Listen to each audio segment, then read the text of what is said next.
Hi Srikriti family, అందరు ఎలా ఉన్నారు? బాగున్నారా? ఈరోజు అయితే మేము గల్లపెట్ట తెరుస్తున్నాము. ఎందుకంటే శ్రీకృతి వాళ్ళమ్మ ప్రతి వారం ఇందులో కొన్ని డబ్బులు వేసేది. అమ్మవారికి మొక్కుకుందంట, నాకు కూతురు పుడితే నీకు ఒడిబియ్యం పోస్తా, నాకు కూతురు పుట్టాలని మొక్కుకుందంట. ప్రతి వారం ఇందులో కొన్ని డబ్బులు వేసేది. ఈ మనీ అంతా కలెక్ట్ చేసుకొని నేను ఈరోజు వెళ్తున్నాను. వారు ముందే వెళ్ళిపోయారు.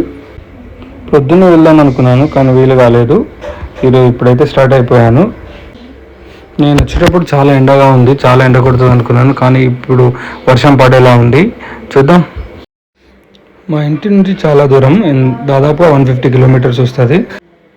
వర్షం సడన్గా స్టార్ట్ అయిపోయింది. పక్క కాపీ టీ తాగి వెళ్దామని అనుకున్నాను. టీ తాగి వర్షం తగ్గినాక మళ్ళీ స్టార్ట్ అయిపోయాను. మధ్యలో రైల్వే గేట్ పడ్డది. రైలు కోసం చాలాసేపు వెయిట్ చేశాను. అది మెల్లగా వెళ్తుంది చూడండి. ఇంటికైతే వెళ్ళాను. ఇంటికి వెళ్ళిన తర్వాత ఈవినింగ్ షాపింగ్కి బయలుదేరాము అందరం కలిసి. అమ్మవారికి కావాల్సిన చీర తీసుకోవడానికి మాల్కి వచ్చాము. మాల్లో కుట్టిగా నేను కొన్ని ఫొటోస్ తీసుకున్నాము. ఒక్కొక్క షాపింగ్ మాల్ వారు ఒక్కొక్క రకంగా అడ్వర్టైజ్మెంట్ చేశారు చూడండి. శ్రీకృతి వాళ్ళతో కొంతసేపు ఆడుకుంది. భయపడుతుంది అనుకున్నా, కానీ భయపడలేదు. సారీ షాపింగ్ అయిపోయిన తర్వాత అమ్మవారికి తొట్ల కొనాలని షాప్కి వచ్చాము. తొట్ల తీసుకున్న తర్వాత వాటికి కావాల్సిన టవల్స్, కొబ్బరికాయలు అన్నీ తీసుకొని ఇంటికైతే వచ్చాము. చాలా లేట్ అయింది. ఇంటికి వచ్చి తిని పడుకునే వరకు చాలా లేట్ అయింది. ఆయన కానీ పొద్దున లేశారు. 11 వరకు వస్తా అని చెప్పారు. ఆ లోపు ఓడి బియ్యానికి కావాల్సినవన్నీ రెడీ చేశారు.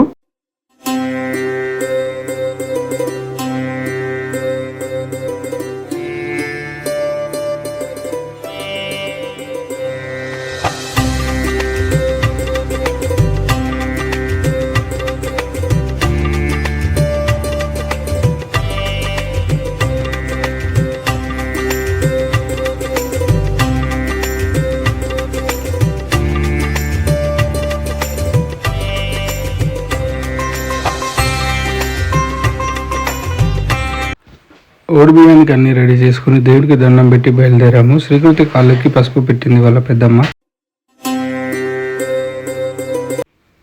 అందరం బయలుదేరి అమ్మవారి మండపానికి అయితే వెళ్ళాము. అక్కడికి వెళ్ళేసరికి అమ్మవారికి అలంకరణ చేస్తున్నారు. కొంచెం వెయిట్ చేయండి అని చెప్పారు. మేము అక్కడ అందరం మండపంలోనే కూర్చున్నాము.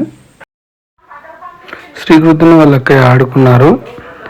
తొట్లకు దారాలు కట్టడం మర్చిపోయారు. ఆలోపు అలంకరణ అయ్యేలోపు తొట్లకు దారాలు కట్టి రెడీ చేశారు. అమ్మవారికి అయితే అలంకరణ అయిపోయింది. చూడండి అమ్మవారు ఎలా ఉందో. అమ్మవారి అలంకరణ అయిపోయిన తర్వాత మనం తీసుకొచ్చిన పూలదండ, గాజులు, తొట్లే, చీరే అన్ని అమ్మవారికి సమర్పించుకున్నాము.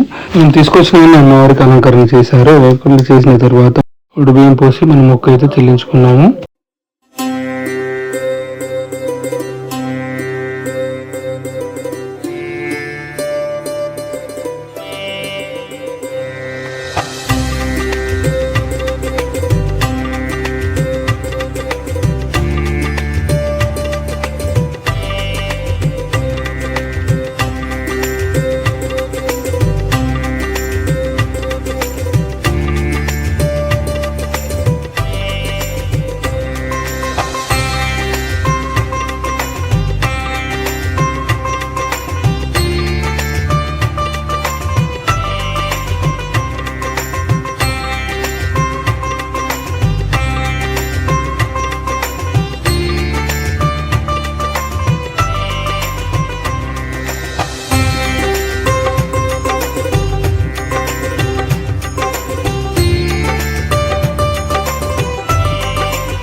వీడియో కనుక మీకు నచ్చినట్లయితే please watch, like, share and subscribe my channel. Thank you.